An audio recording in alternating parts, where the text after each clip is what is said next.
더 큰 은혜와 재미, 감동이 필요하다면 바로 지금 3시에 만나요.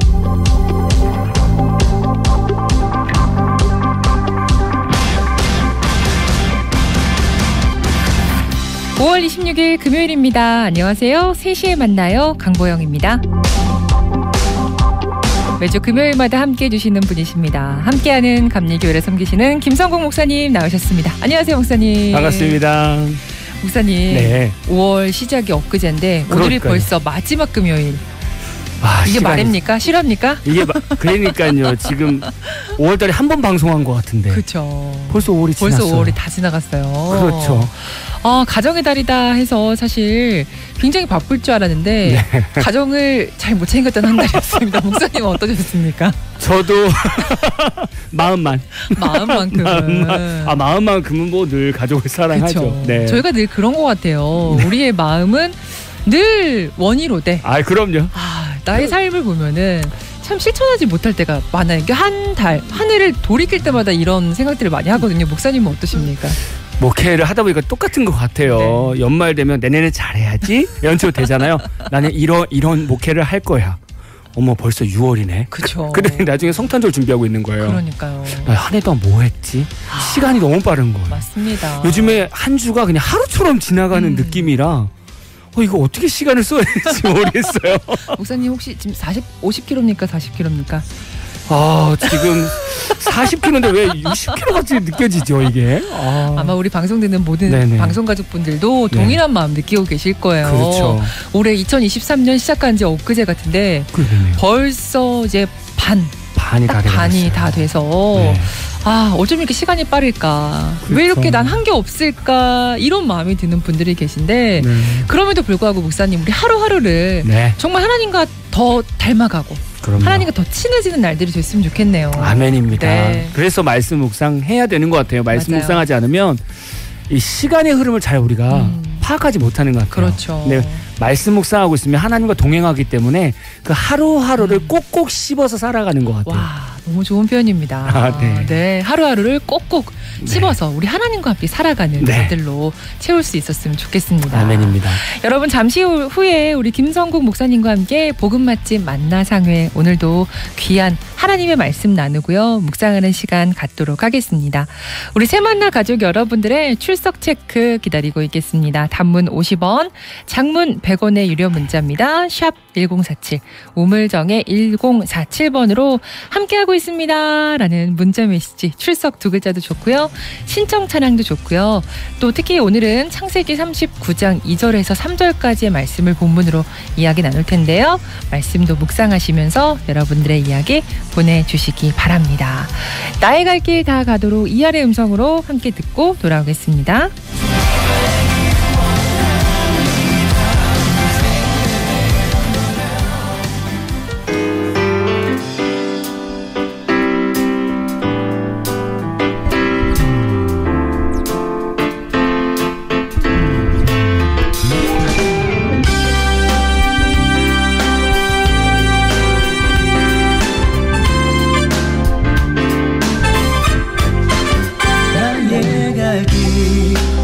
다가도록 예수 인도하시니 내 주 안에 있는 긍휼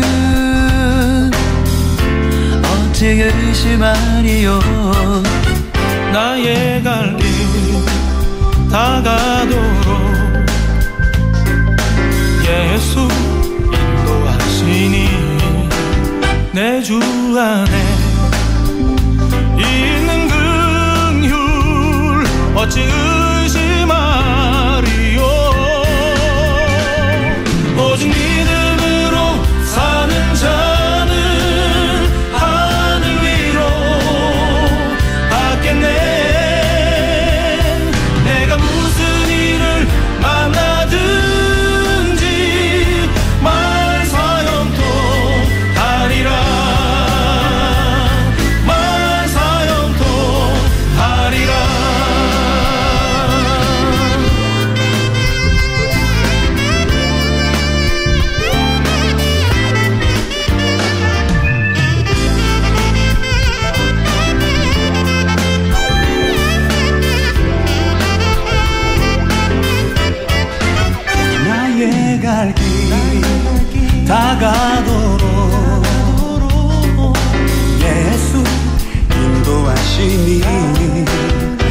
주 안에 있는 긍휼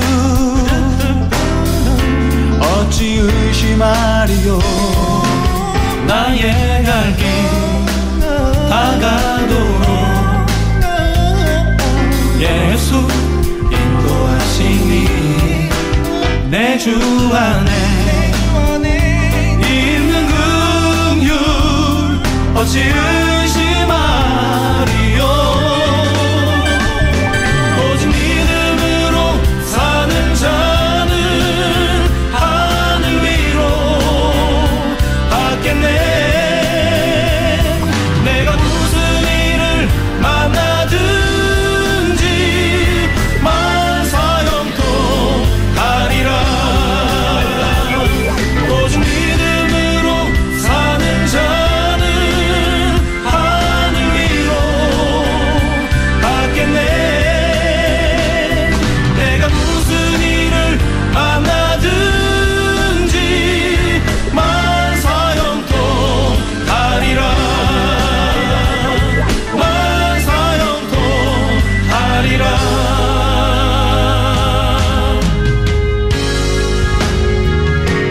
무슨 일을 만나든지 만사형통하리라. 무슨 일을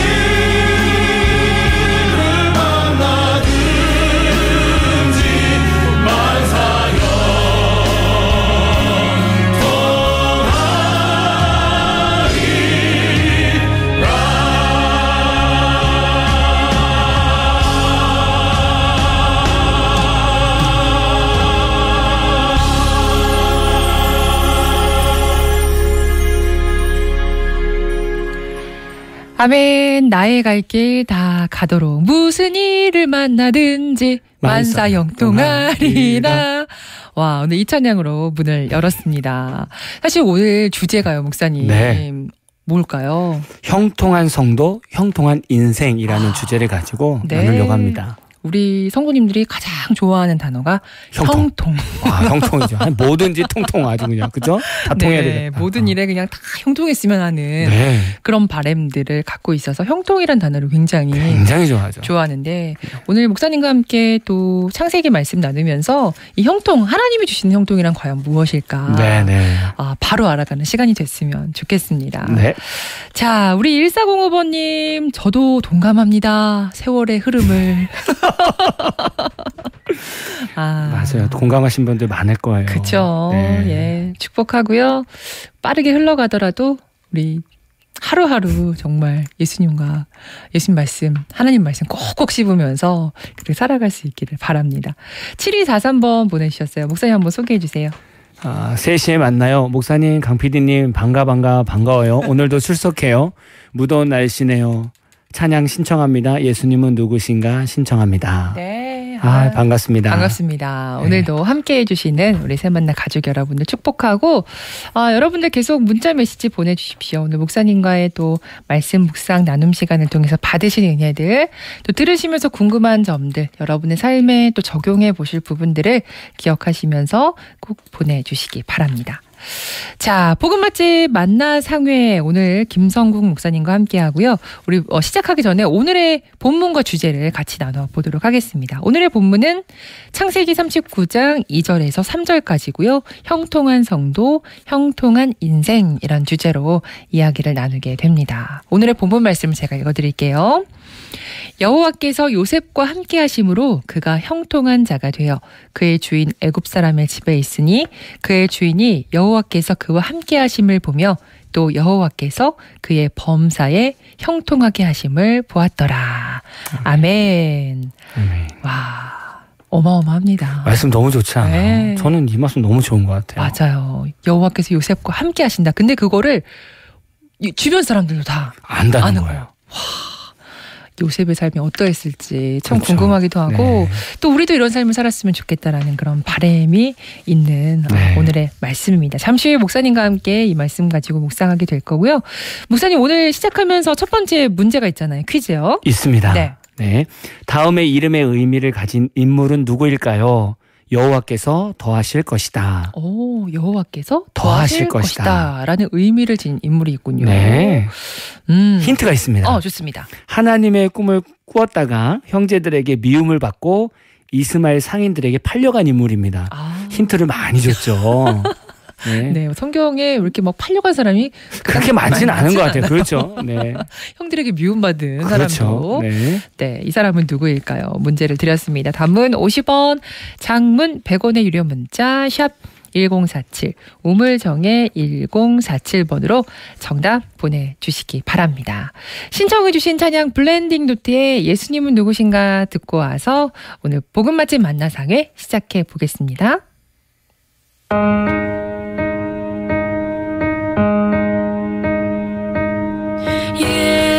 예수님은 누구신가 우는 자의 위로와 없는 자의 풍성이며 전한 자의 높음과 잡힌 자의 노임되고 우리 기쁨 대신에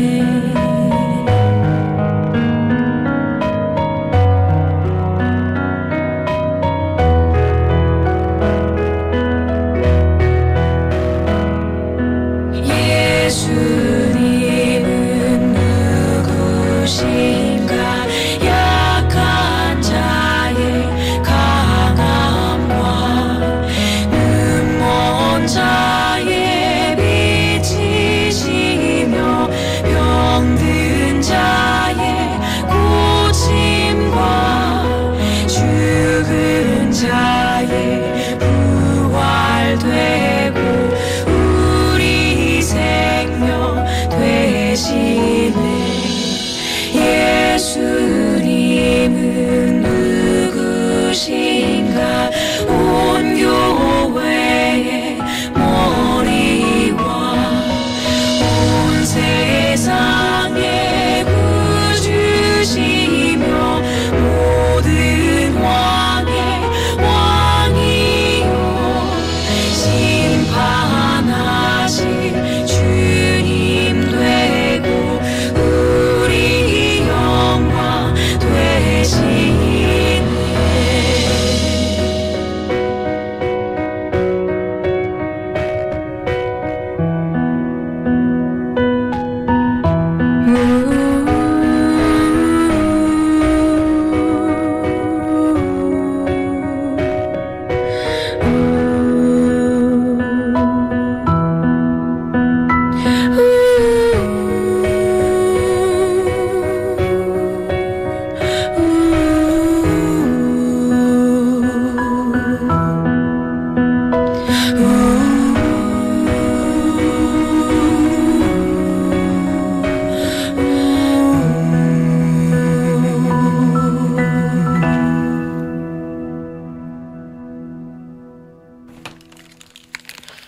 블렌딩 노트의 예수님은 누구신가 찬양 전해드렸습니다. 자, 오늘 복음 맛집 만나상회 김성국 목사님과 함께하고 있고요. 오늘 이야기 함께 나눠보도록 하겠습니다. 일단 우리 퀴즈 정답을 같이 나눠야 될 텐데요, 목사님. 네. 다시 한번 문제 주실까요? 네. 다음의 이름의 의미를 가진 인물은 누구일까요? 여호와께서 더하실 것입니다. 네. 아멘. 여호와께서 더하실 것입니다. 라는 의미를 가진 인물. 오늘의 주인공입니다. 그렇죠. 네, 누굽니까? 답은 요셉입니다. 네, 요셉이었습니다. 5598번으로 정답 주셨고요. 또 9989번으로 1405번으로 7243번으로도 정답을 보내주셨는데 오늘은 5598번님께 선물을 보내드리겠습니다. 목사님, 창세기 39장 2절 3절 말씀, 이 본문의 배경 또 이야기들이 궁금합니다. 네, 간단하게 설명을 드리면 다 아실 것 같아요. 네.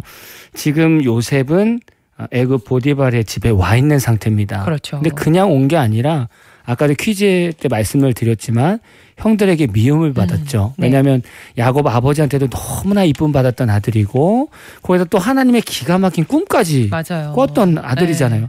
그러다가 이제 형들에게 이제 미움을 받아서 팔려가게 되는 거죠. 이 보디발의 집에는 두 가지 종류의 일이 있었대요. 이 당시에는 밖에서 이제 밖에 일을 하는 중노동하는 종들이 있었고 네. 이 보디발 집 안에서 일하는 가사일 종들이 그래요. 있었다는 거예요. 네. 다행히 요셉은 가사일을 돕는 종이었던 거죠. 그 안에서 힘든 이제 종살이를 하는데 그 요셉의 모습을 보니 뭔가 다른 거죠. 그래서 오늘 말씀에 제 삶에 하나님이 함께 계시는구나. 그러니까 보이는 거죠. 맞아요. 어떤 게 보였을까? 왜 보였을까? 이걸 함께 같이 묵상해 보려는 건. 네. 네. 저는 참 이 요셉의 그 마음가짐과 네. 또 그의 태도가 너무너무 이렇게 좀 멋있어 보이는 게 그렇죠. 형들한테 버림받은 거잖아요. 네. 버림만 받았으면 좋은데 게다가 팔려가기까지 그렇죠. 한 그런 되게 어마어마한 인생에서 한번 겪을까 말까 충격적인 사건을 경험했음에도 불구하고 네. 원망하고 미워했으면 저 같았으면 네. 될 대로 되라 그랬을 것 같아요. 그렇죠. 네. 될 대로 갑자기 되라. 사춘기가 되는 상황인 거죠. 그쵸. 네, 네. 나를 버려? 이러면서 될 대로 되라 하면서 이 보디발의 집에서도 네. 제 맘대로 했을 것 같거든요. 그렇죠. 네. 뭐 근데- 마음대로 뭐 그래 인생 뭐 있어. 근데 참 이 요셉과 함께 하시는 하나님을 주변 사람들이 다 볼 정도로 그렇죠. 그렇게 살았다는 것이 저는 너무너무 멋있어 보이더라고요, 목사님. 그렇죠. 맞아요. 네. 그리고 이렇게 버틀어 볼 땐 참 멋있지만 앞에서부터 그 요셉의 마음부터 좀 풀어나오면 좋을 것 같아요. 그래서 버림받는 느낌이 뭘까? 네. 예, 지금 PD님 말씀하신 것처럼 그렇게 버림받았는데 어떻게 저렇게 살 수 있지? 근데 묵상이라는 거는 그 사람의 마음도 헤아리면서 동시에 내 마음도 헤아릴 수 그렇죠. 있는 거고 네. 상대방 마음도 헤아릴 수 있는 거잖아요. 그러면 우리 PD님 혹시 이렇게 요셉처럼 뭐 형제들한테 버림받을 일은 없겠지만 여기서 네. 버림받는 건 실질적으로 이렇게 헤어짐이 있을 수 있는데 현재는 그렇죠. 뭐 그런 건 없지만 어떤 관계십에 있을 때도 이게 떨어지는 것 자체가 그렇죠. 버림이 될 수 있는 네. 거잖아요. 네. 혹시 이런 아픔들이 혹시 있었을까요? 있었죠, 목사님. 저도 어린 시절에 중학교 때 네. 저희는 참 그게 있었어요. 여자 친구들끼리는 여기랑 친했다가 저기랑 친했다가 이 아이만 혼자 따돌림했다가 그런 게 굉장히 많았었거든요. 근데 저희 때도 중학교 때 저랑 이제 굉장히 친한 친구가 있었어요. 네. 친했는데 이 친구도 대상이고 저도 대상이었어요. 대상은 둘이 있으면 안 되잖아요. 그렇잖아요. 네네네. 근데 이제 이 친구가 이제 더 큰 대상이 된 거죠. 그러면서 제가 혼자 따돌림을 아닌 따돌림을 받게 된 그렇죠. 거예요. 뭐 한 몇 개월 정도 됐던 것 같아요. 그러니까 같은 무리에서 저 혼자만 떨어져 나간 거죠. 근데 지금 뭐 정확하게 그때의 일들이 잘 기억은 안 나지만 네네. 그때 굉장히 좀 속상하고 그럼요. 그리고 그럼요. 빨리 이 관계를 어떻게 풀어나갈까에 대한 고민들도 굉장히 많았었고 그럼요. 외로웠던 것 같아요. 그게 아마 그 학생들한테는 가장 큰 고통일 거예요. 그쵸. 뭐 어른들은 야, 다 그러면서 크는 거야라고 할 수 있지만 당해본 사람은요. 맞아요. 이거는 답이 없거든요. 사실 맞아요. 사람의 마음을 어떻게 바꿉니까? 근데 또 그 사이에 들어가고는 쉽고 그렇죠. 이것만큼 버림받는 고통은 또 없을 거예요. 그럼요. 눈앞에서 사람이 있는데도 투명 인간처럼 이렇게 그렇죠. 대하는 모습들 이런 것들이 네네. 저에게도 어린 시절에 그게 굉장히 많이 아팠던 기억이에요, 목사님.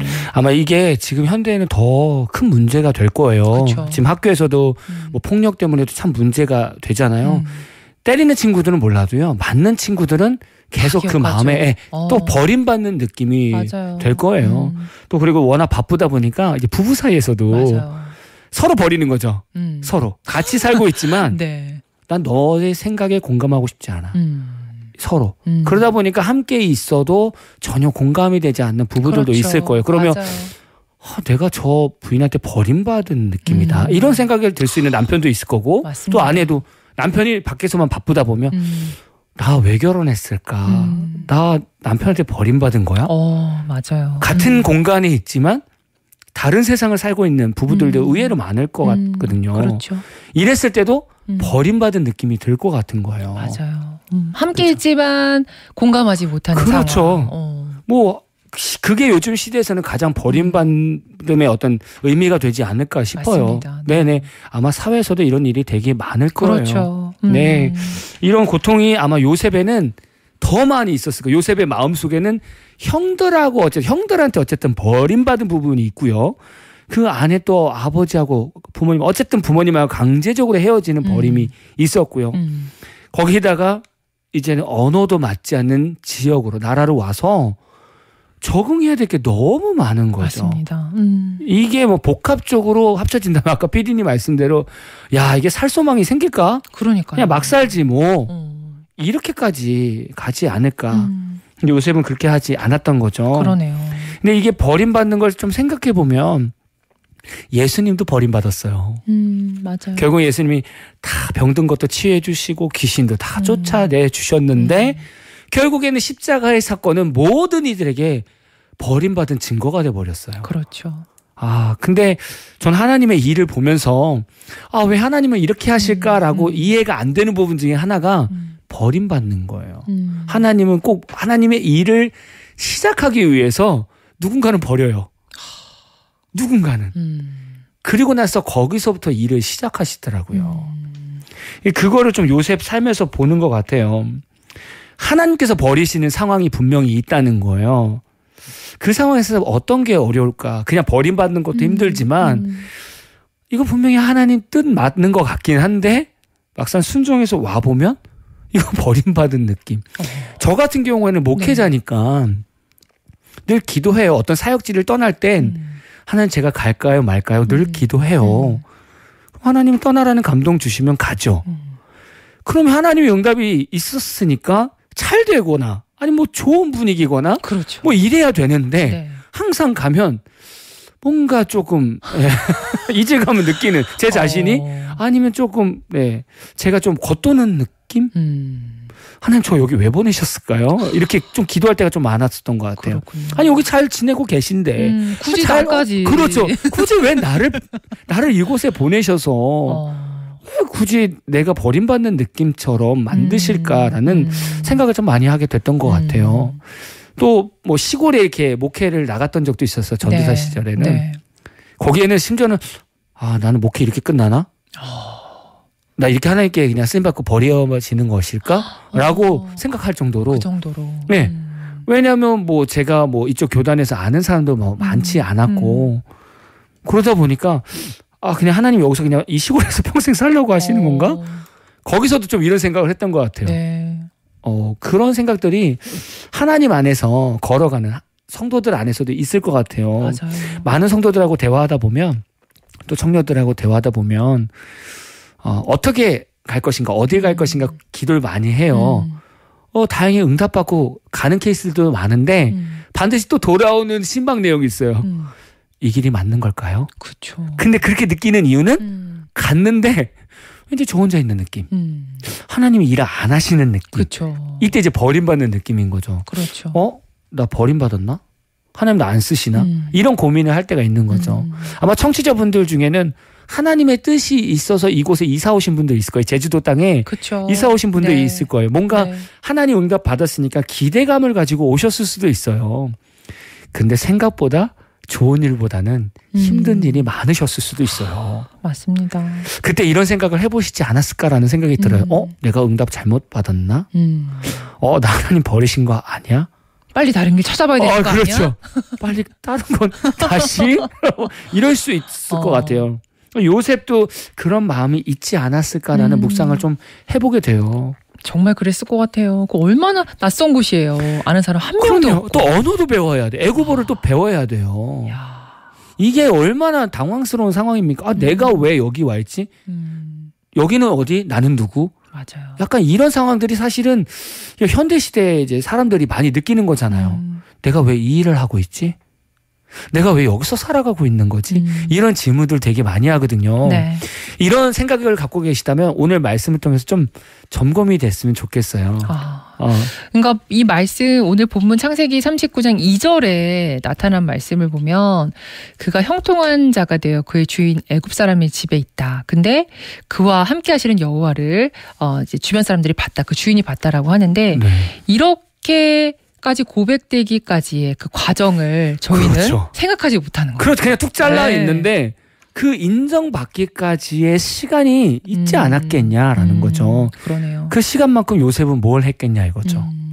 그런 거 생각해 보면 저희도 지금 하나님의 뜻을 따라서 걸어가고 있는데 이 과정이 언젠가 누군가에게는 야, 저 사람 진짜 크리스찬인데? 라고 비춰질 수 있는 날이 오는 거죠. 위로가 됩니다, 목사님. 그렇죠. 힘내십시오. 네. 그러네요. 이 요셉의 삶도 분명히 그런 어렵고 힘들고 버려진 것만 같은 나 홀로 있는 것 같고 하나님이 함께하지 않는 것 같은 그렇죠. 느낌이 들 정도로 힘든 과정들이 있었겠구나. 그렇죠. 그런 시간들이 요셉도 있었구나. 저는 또 묵상하면서 그런 것 같아요. 다른 사람들 뭐 하나님의 뜻도 듣는 것 같고 막 이런데 요셉은 어렸을 때 꿈꾼 거 외에는 하나님께서 뭐라고 말씀하신 내용들이 없어요. 그냥 그래요. 하나님이 함께 하셔서 이게 다거든요. 그게 더 힘들었을 것 같아요. 아니 이 꿈하고 내 종살이하고 뭐가 상관이 있는 거야. 그러네요. 나에게 왜 하나님 이런 꿈을 주셨냐고요. 지금 나의 처지와 왜 상황은 전혀 상관이 없는 그렇게 인물이 될 수 있는 상황이 아니잖아요. 지금. 그러면은 하나님을 버릴 수도 있는 상황이에요. 내가 이런 하나님 왜 믿어? 나한테 그럼 그런 비전을 왜 주셨어? 그러니까요. 이렇게 따질 수 있는데 그랬다면 성경에 나와 있겠죠. 왜냐하면 이스라엘의 백성들의 이제 불평이랑 원망이 다 성경에 나와 있으니까 요셉이 하나님을 원망했다면 그 내용이 있었겠지만 요셉은 없어요. 그냥 자기에게 주어진 일에 있어서 그냥 성실히 사는 거예요. 이 짧은 구절 안에 요셉의 인생이 함축적인 게 탁 들어가 있는 것 같아요. 그렇습니다. 네. 야. 오늘 김성국 목사님과 함께 창세기 39장 2절 3절 본문으로 형통한 성도 형통한 인생이란 주제로 이야기 나누고 있는데요. 우리 요셉의 모습을 지금 살펴보고 있습니다. 네. 여러분 계속해서 말씀 묵상하시면서 한번 여러분들도 요셉은 어떤 삶을 살았을까 한번 고민해 보시고 나에게도 혹시 지금 이런 일들이 있지 않을까? 나는 또 어떤 인생을 살아가고 있는가? 한번 곰곰이 생각해 보시는 시간 됐으면 좋겠어요. 찬양 듣고 와서 이어가겠습니다. 마커스의 주님을 보게 하소서.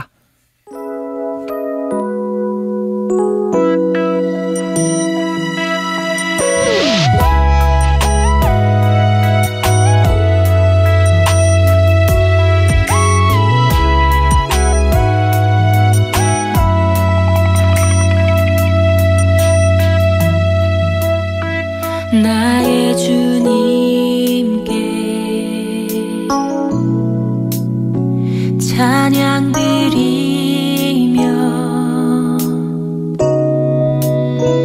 그 크신 사랑 주 임재 감사해.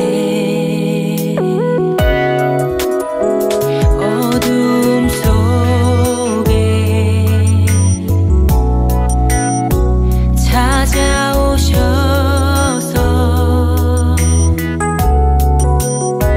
주님의 영광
마커스의 주님을 보게 하소서 찬양 함께 나눴습니다.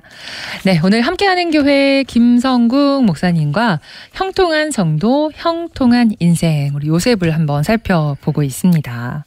아, 요셉의 삶이 이렇겠구나라고 네. 깊이 좀 묵상해 본 건 처음이었어요, 목사님. 그렇죠. 요셉은 그냥 그런 상황에서도 단 하나님 사람이야 하고 막 다 떨쳐냈을 것 같은데. 씩씩하게. 네. 네. 그렇죠. 하지만 요셉도 그렇게 힘든 시간들을 보냈겠구나 생각하면서 또 나름의 은혜를 받고 또 네. 위로를 받게 되는 것 같아요. 그렇죠. 늘 이게 묵상을 안 해보면 와, 요셉은 슈퍼맨이야. 맞아요. 뭐 얘는 뭐 힘든 게 없나 봐. 그러니까요. 버림받은 게 너무 당연했나 봐라고 생각할 수 있지만 저희가 그 입장으로 간다면 과연 이게 편하겠습니까, 마음이? 그렇죠. 예, 형제들한테 버림받고 타국에 가 있는데 여러분 버림받고 필리핀 가가지고 저 시골에서 바나나 따고 계신다고 생각해 보세요. 근데 그게 하나님 뜻인 거예요. 그러면 이게 너무 힘들 것 같아요. 저도 힘들 것 같아요. 그거는. 상상이 안 되네요. 그렇죠. 네. 그러니까 이 말씀이 그냥 넘어가면 그렇죠. 네. 아, 이제 우리 요셉의 형통한 인생이 네. 대체 어떤 인생이었을까? 저는 그게 정말 궁금한데 그렇죠. 여호와께서 요셉을 형통한 자가 되어 범사에 형통하게 하셨다라는 말씀이잖아요. 네네네. 대체 이 의미가 뭔지, 특히 이 형통했다라는 것은 저희가 생각하기엔 네네. 돈도 잘 벌고 그렇죠. 명성도 있고 그렇죠. 좋은 자녀들- 집, 좋은 차. 네. 학교도 명품. 막 학벌도 좋고 그렇죠. 이게 형통인데 그렇죠. 요셉은 아무리 들여다봐도 지금 없어요. 없거든요. 네. 아무것도 없잖아요. 그래서 저는 참 이 말씀이 참 은혜가 되는 부분도 있는 것 같아요. 여기서 이 형통이라는 히브리 원어를 보면 짤라흐라는 말을 써요. 그 말의 뜻이 번성케 하다, 번영을 체험하다라는 의미를 가지고 있어요. 네. 또 이 말의 의미는 자기만 형통하는 것이 아니라 이렇게 주변 사람들에게도 형통하게 만든다는 이미 단어예요. 그런 그렇군요. 의미를 가지고 있어요. 그래서 여기서 형통이라는 것은 복이라고 표현할 수 있어요.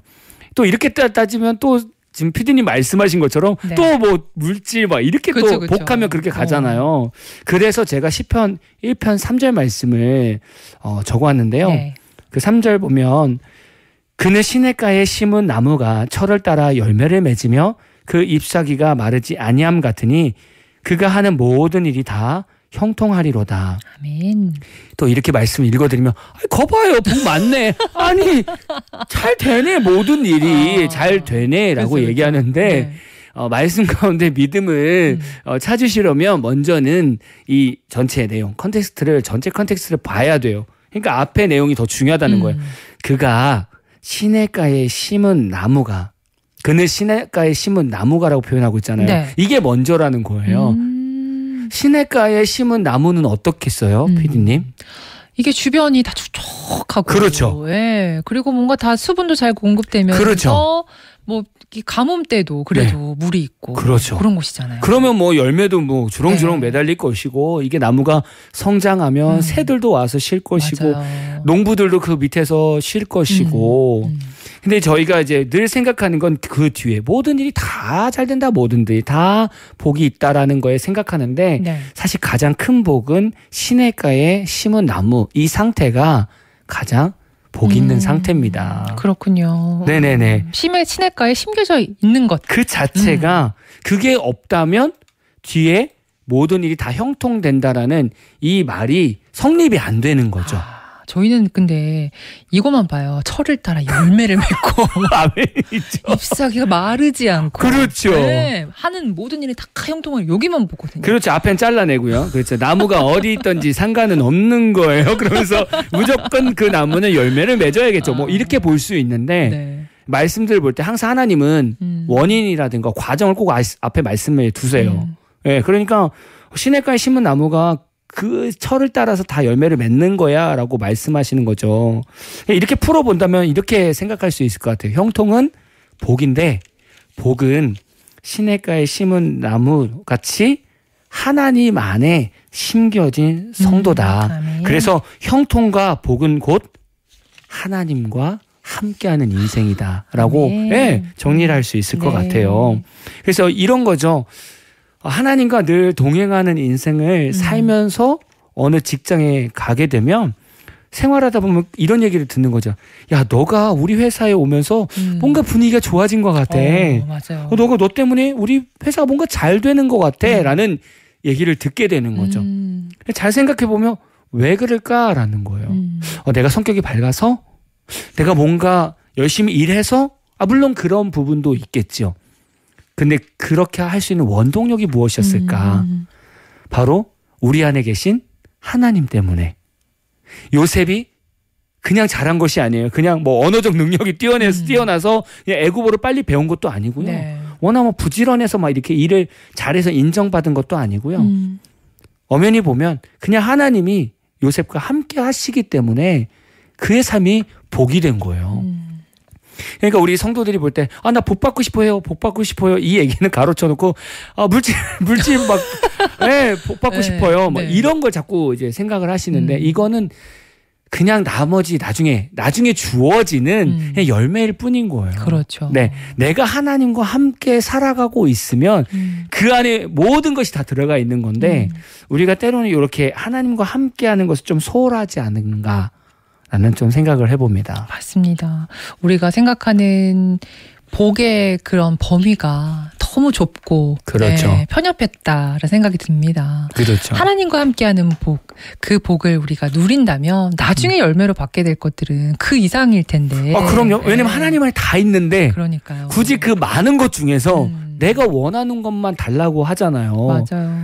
그것보다는 하나님 안에 다 있으니까 하나님, 저는 요게 필요하지만 하나님 보실 때 필요한 거 다 주세요.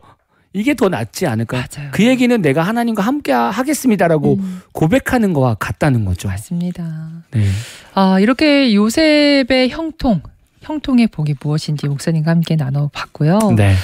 그리고 요셉이 이렇게 뭐 잘 이겨내면서도 하나님께서 함께 하시는 자로 보여질 수 있었던 그 하나님의 크신 계획이 있었을 것 같아요. 그렇죠. 네. 이것도 또 중요할 것 같아요. 목사님 알겠어요. 뭐 하나님 함께 하시는 거 알겠는데 우리가 어떻게 알아요? 이렇게 생각할 수 있잖아요. 네. 요셉이 형통할 수밖에 없었던 것은 뭐 가장 큰 거는 먼저 하나님의 약속 안에 들어가 있었어요. 왜냐하면 지금 요셉은 하나님께서 아브라함에게 주신 약속을 이루는 과정 가운데 그냥 있는 거예요. 그렇죠.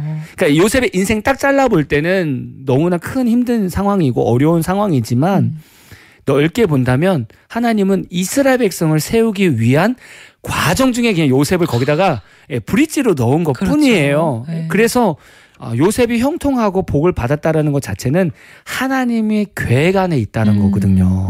하나님의 언약 안에 있다는 거잖아요. 그러니까 구약은 이렇게 풀어볼 수 있는데 그러면 지금 현대시대에 우리는 어떻게 이걸 풀 수 있겠느냐 이거죠. 우리에게 하나님께서 이 언약을 주신 게 있어요. 영원한 언약이신 예수님을 우리에게 주셨어요. 그러니까 우리가 예수를 믿고 있다면 하나님의 크신 계획 가운데 우리는 늘 그 한 과정 안에 우리는 늘 그 안에 있는 거예요. 그래서 요셉은 하나님의 계획 안에 있기 때문에 형통한 삶을 사는 거죠. 또한 그것이 통로이기 때문에 또 형통할 수밖에 없는 거예요. 왜냐하면 하나님의 은혜에 흐르는 통로이기 때문에 네. 다른 사람들이 볼 수밖에 없는 거예요. 그러니까 내 인생이 하나님 앞에서 그런 인생이 되면 다른 사람들이 우리를 볼 때 볼 수밖에 없다는 거예요. 왜냐하면 제 삶 속에서 하나님의 계획이 흐르니까. 맞아요. 네. 저는 그래서 요셉의 삶을 그렇게 볼 수 있고요. 네. 두 번째는 아까 우리가 잠깐 뭐 얘기했지만 요셉은 주어진 환경에 성실했다는 거예요. 맞아요. 보디발이 그러잖아요. 야, 이 집에서 이제 네가 탑이야. 아니 아무나 탑을 줍니까? 그것도 외국인에게.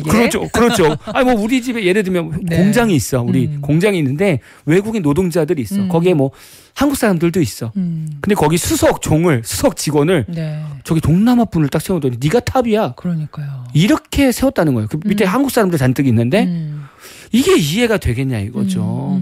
왜 이렇게 세울 수밖에 없었느냐. 그 사람이 성실했기 때문에 그렇다는 그렇죠. 거죠. 하나님 안에서 하나님이 주어진 일에 있어서는 어쨌든 최선을 다했다는 거예요. 이게 복합이 되니까 그 삶에 하나님이 함께한다는 게 볼 수밖에 없는 거예요. 맞습니다. 네, 저희는 이 두 가지만 점검해도 좋아요. 성도분들이 내 삶에 지금 하나님의 계획이 있나? 어떻게 할 수 있지? 내가 하나님과 지금 동행하고 있나? 아니면 내가 예수님하고 지금 동행하고 있나? 함께하고 있나? 이것부터 먼저 물어보면 좋을 것 같고요. 내 자신에게. 네. 두 번째, 하나님이 주신 환경에서 내가 최선을 다하고 있나? 라는 걸만 점검을 해봐도 너무 좋을 것 같아요. 아, 정말 그러네요. 우리는 보통 이렇게 좀 버려진 것 같고 네. 동떨어져 있는 그런 상황 속에서 네. 불평과 원망을 먼저 하게 되는 것 같아요. 그렇죠. 예, 네네. 그리고 하나님의 계획을 알기보다는 하나님이 내 기도를 들어주시지 않는 것 같아. 그래서 외면하게 되는 경우가 참 많습니다. 많죠. 특별히 가정마다 사람마다 하나님은 사명을 주셨잖아요. 반드시 계속 이루어 가시는데 그 과정에는 항상 이게 광야 생활을 지나는 것 같아요. 맞아요. 근데 피디님 말씀하신 것처럼 사람들이 이렇게 기도 응답받고 스타트할 땐 기분 좋지만 힘든 시간들이 하루, 한 달, 1년이 이렇게 주어지기 시작하면 점점 자신의 길에 있어서는 자신감이 떨어지고 힘든 일에 있어서는 원망과 불평이 먼저 앞서거든요. 그런 거에 있어서는 요셉의 모습을 좀 본받았으면 좋겠어요. 내가 가는 길이 하나님께서 말씀하셨고 또 하나님과 함께하고 있다는 걸 믿는다면 좀 불평과 원망보다는 일단 주어진 환경에서 최선을 다하면 좋을 것 같다는 좀 말씀을 드리고 싶어요. 아멘, 아멘. 아, 좀 오늘 이 묵상을 통해서 많은 것들을 또 새롭게 알아가고 네. 또 다짐하게 되는데요. 형통한 성도, 형통한 인생에 대한 이야기들 우리 요셉을 통해서 살펴보고 있습니다. 우리 찬양 듣고 와서요. 마지막으로 그렇다면 우리도 이렇게 요셉처럼 형통한 인생 살아야 되지 않겠습니까? 그렇죠. 네, 어떻게 하면 될지 우리 목사님과 함께 나눠보도록 하겠습니다. 황재영의 음성으로 전합니다. 나의 안에 거하라.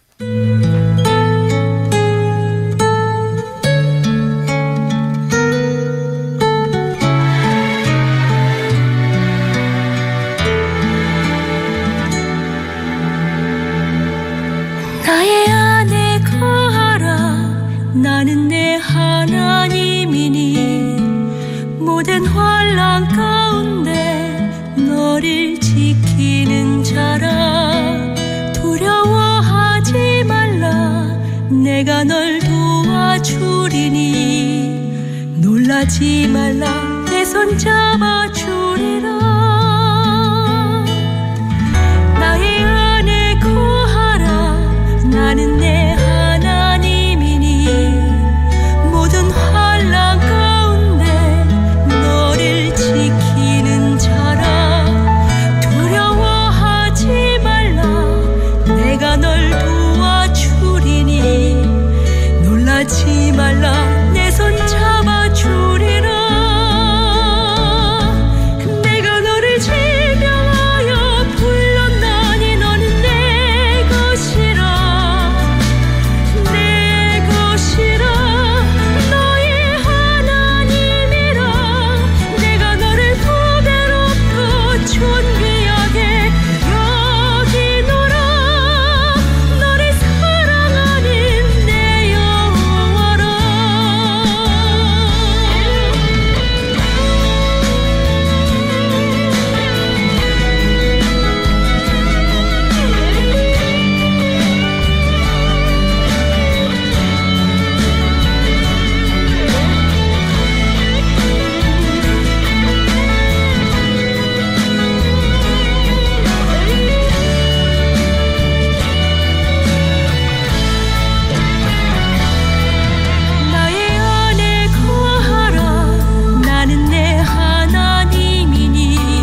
김수영의 나의 안에 거하라 찬양 듣고 왔습니다.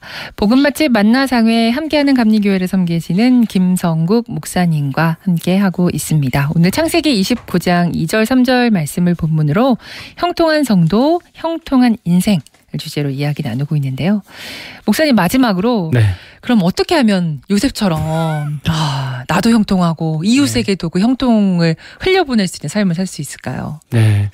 아주 아까도 말씀드렸지만 네. 그냥 하나님과 함께하는 것이 복이라고 얘기했잖아요. 맞아요. 그러니까 저는 그렇게 말씀드리고 싶어요. 하루 이렇게 마무리하시면서 오늘 내가 하나님께 내 주권을 내어드린 일이 있을까?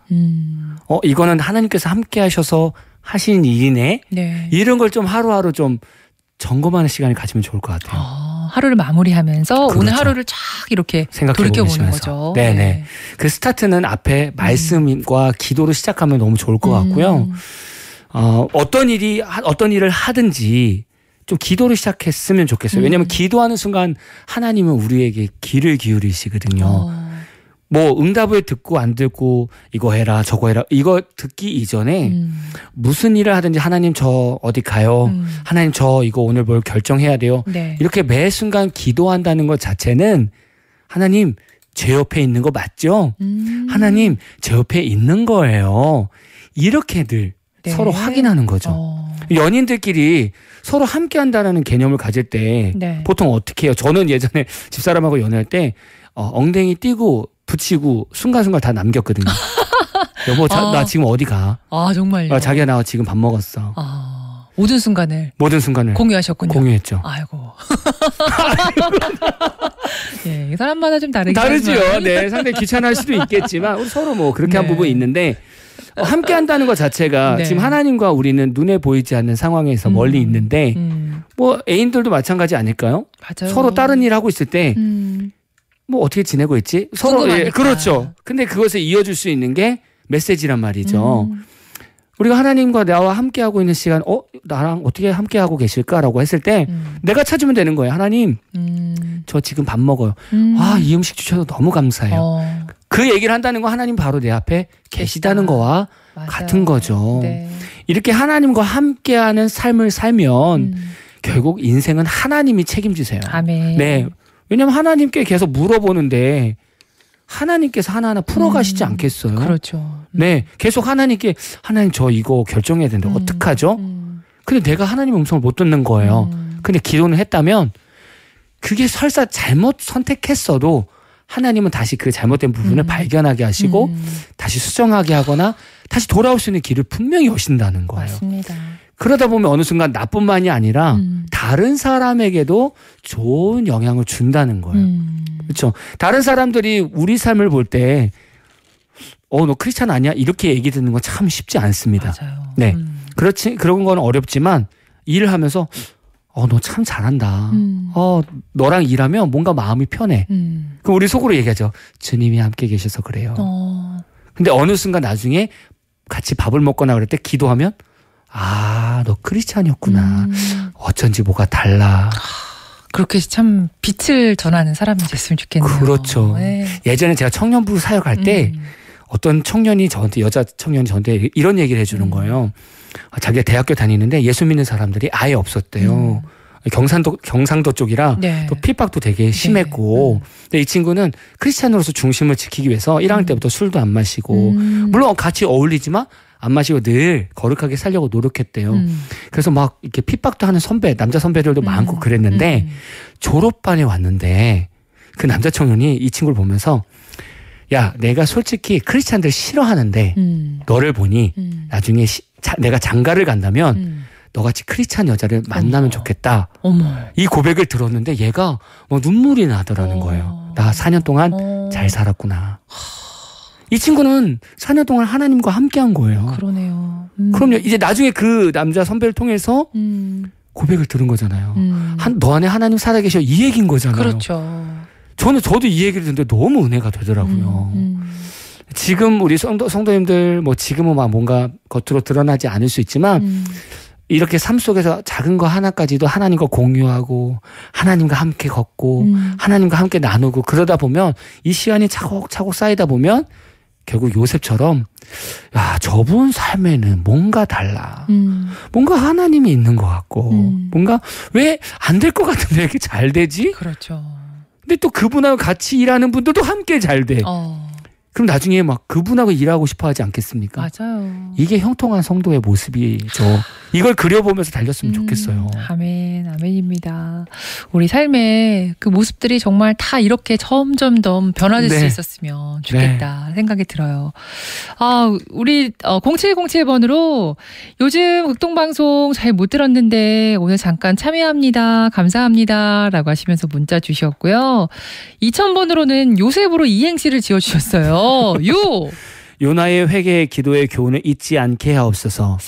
샘나처럼 이사야의 책망받는 삶 안 되게 하옵소서. 야, 참 대단하십니다. 대단합니다. 진짜. 5847번은 이렇게 주셨어요. 네, 하나님 기준의 좋은 일과 내 기준의 좋은 일이 다른 것을 머리로는 알지만 가슴으로 감동을 느끼고 삶에 적용하는 것이 참 어려운 것 같습니다. 아마 이분 이 멘트를 가지고 마무리를 이렇게 정리를 해도 좋을 것 같아요. 네. 아마 요셉도 이 고민을 하지 않았을까요? 그렇죠. 분명히 하나님이 나와 함께 하신 건 알겠어. 오케이, 알겠는데 하나님 저는 이 삶이 이해가 안 돼요. 머리로는 알겠어요. 이게 하나님 뜻인지 알겠는데 제 마음은 이게 안 가요. 어떻게 하죠? 라고 하는 거죠. 구약시대 때는 뭐 하나님이 늘 함께 하신 걸 너무 느꼈으니까 지금 시대 때는 더 답답하실 거예요. 이분도 답답하실 것 같아요. 저는 이런 분들이 있다면 이렇게 했으면 좋겠어요. 마음이 답답하십니까? 하나님은 더 답답하실 거예요. 그 계획을, 하나님의 계획을, 하나님의 마음을 다 듣지 못하는 우리의 이런 우둔한 모습을 더 답답해 하실 거예요. 저는 이런 마음이 있다면 조금 이 시간에 불평하지도 원망하지도 그냥 않고 잠잠히 가면서 하나님 제가 어떻게 할까요? 라고 좀 이렇게 물어보시면서 하나님과 형통하는 관계, 함께하는 관계를 확인해 봤으면 좋겠어요. 맞아요. 네, 이거는 저도 마찬가지 이런 고민이 있어요. 네, 저도 목회하면서 분명히 하나님이 좋은 기준이 이건데 내 기준이 이건 것 같은데 어떻게 해야 되지? 이럴 때는 저는 그냥 잠잠히 하나님만 바라봐요. 그래, 우리가 처음부터 완벽하게 정말 하나님 모든 말씀에 순종하면서 하나님이 또 원하시는 길로만 갈 수는 없을 것 같아요. 그럼요. 그 과정에서 넘어지기도 하고 하나님 뜻에 반하는 길로 갈 수도 있고 아까 목사님 말씀하신 것처럼 그 모든 여정을 통해서 또 하나님은 우리의 길을 인도하시니까 신뢰하면서 갈 수 있었으면 좋겠다. 이런 생각들도 해보게 됩니다. 목사님과 계속 이야기 나누고 싶은데 시간이 너무 짧아요, 목사님. 매주 이제 점점 시간이 짧아지는 것 같은 느낌이 듭니다. 오늘 창세기 39장 2절 3절 말씀을 본문으로 형통한 성도, 형통한 인생 주제로 같이 이야기 나눠봤습니다. 나뿐만이 아니라 우리 주변 이웃들에게도 예수님과 함께 동행하는 삶을 통해서 형통을 많이 전할 수 있는 저와 아멘. 또 우리 세만나 가족 여러분들 되셨으면 좋겠네요. 저도 그렇게 열심히 기도하고 있겠습니다. 아멘. 목사님 감사드리고 다음 주 금요일에 또 만나 뵙겠습니다. 고맙습니다. 감사합니다. 너를 원하시는 분 너와 같이 있고 여러분 이번 한 주도 정말 고생 많으셨습니다. 주님 안에서 편안한 안식을 누리는 주일 보내시고요. 다음 주 월요일 오후 3시에 돌아오겠습니다. 마지막 찬양 조수아의 그의 생각 남겨드리고요. 인사드릴게요. 극동방송을 듣게 하세요. 기적이 일어납니다. 우리는 지금 생명을 전하고 있습니다. 너를 인도하는